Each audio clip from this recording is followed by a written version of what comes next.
Very good afternoon ninth class.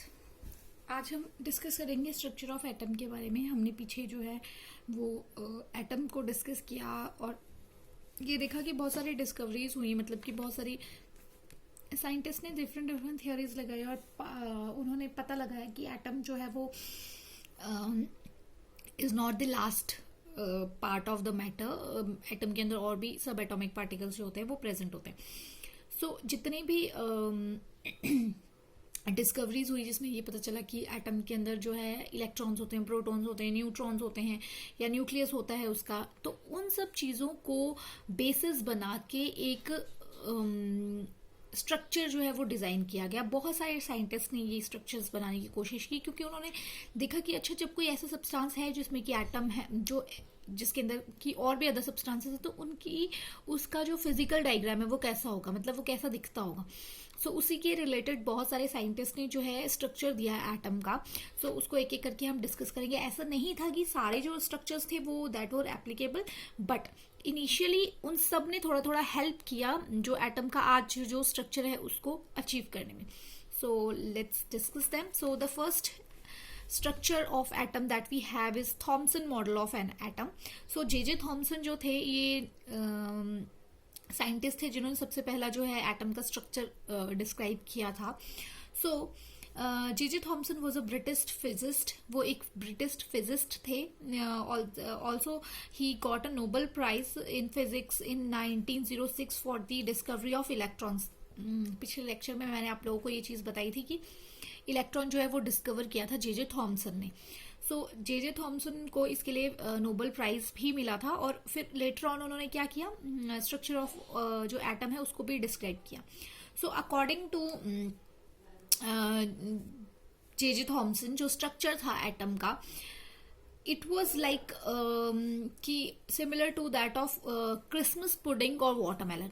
सो basically हम watermelon को लेकर चलते हैं। क्रिसमस पुडिंग हर किसी ने नहीं देखा होगा या फेमिलर नहीं होगा। सो वाटरमेलन सबने देखा होता है, हमें पता है।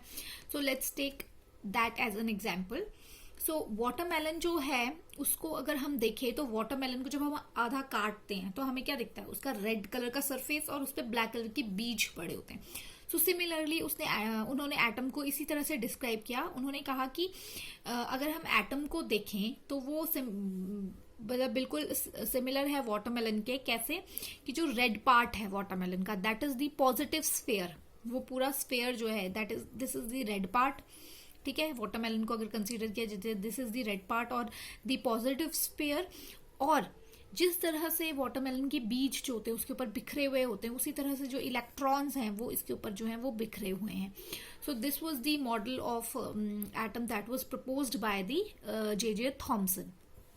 सो होप आप लोगों को समझ में आया होगा मॉडल कि उन्होंने, तो the model was very simple. इसमें कोई भी एक्स्ट्रा कुछ नहीं था कि उन्होंने ज़्यादा नहीं बताया, बट बहुत ज़्यादा सिंपल तरीके से इसको एक्सप्लेन कर दिया कि एक सर्कुलर एक स्फेयर है जिसका जो बेस है दैट इज पॉजिटिवली चार्ज और उसमें नेगेटिवली चार्ज इलेक्ट्रॉन जो है वो पड़े हुए हैं। तो इस तरह से उन्होंने इस मॉडल को एक्सप्लेन किया।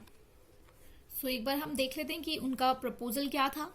सो Thomson proposed that an atom consists of a positively charged sphere and the electrons are embedded into it। यानी कि जो पॉजिटिवली चार्ज स्फेयर है वो पड़ा हुआ है और उसके ऊपर इलेक्ट्रॉन्स पड़े हुए हैं। तो वो उन्होंने बताया। फिर उन्होंने बताया कि the negative and the positive charge are equal in magnitude so that the atom as whole is electrically neutral. जो कि हमने पहले ये चीज डिस्कस करी थी कि एटम जो होता है वो कभी भी पॉजिटिव या नेगेटिव नहीं होता, वो न्यूट्रल होता है। तो वो न्यूट्रल कैसे होगा, जब उसका पॉजिटिव और नेगेटिव चार्ज का जो मैग्नीट्यूड है यानी जो पावर है चार्ज की वो सेम होगी। तो सेम चीज उन्होंने बोली कि बेशक जो है वो पॉजिटिव स्फेयर है उस पर इलेक्ट्रॉन्स ऐसे ही बिखरे पड़े हैं, बट इनका अगर मैग्नीट्यूड निकाला जाए, इन दोनों चार्जेस का पावर निकाली जाए, मैग्नीट्यूड निकाली जाए तो वो सेम ही होगी। और क्या है कि इसलिए जो एटम है एज अ होल वो क्या है, एक न्यूट्रल सब्सटेंस है। So this was the first model that was explained by J.J. Thompson.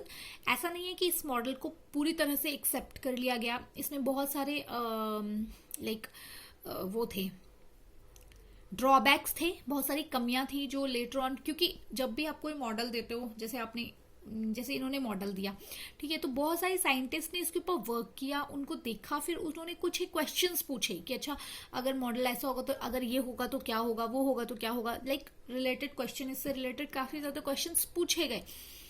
जब क्वेश्चन पूछे गए तो कुछ एक चीजें ऐसी सामने आई जिनका की जवाब जे थॉमसन के पास नहीं था, क्योंकि अगर आप कोई चीज पेश कर रहे हो, अगर वो स्ट्रक्चर ऑफ एटम बता रहे हैं कि this is the structure of atom, तो यानी कि जितने भी क्वेश्चन होंगे उस स्ट्रक्चर ऑफ एटम से वो सारे इसमें इंक्लूड हो जाने चाहिए, वो सब इसमें सम अप हो जाने चाहिए, बट कुछ एक क्वेश्चंस के आंसर्स वो नहीं दे पाए थे, जिसकी वजह से ये मॉडल जो था वो एप्लीकेबल नहीं था, ठीक है।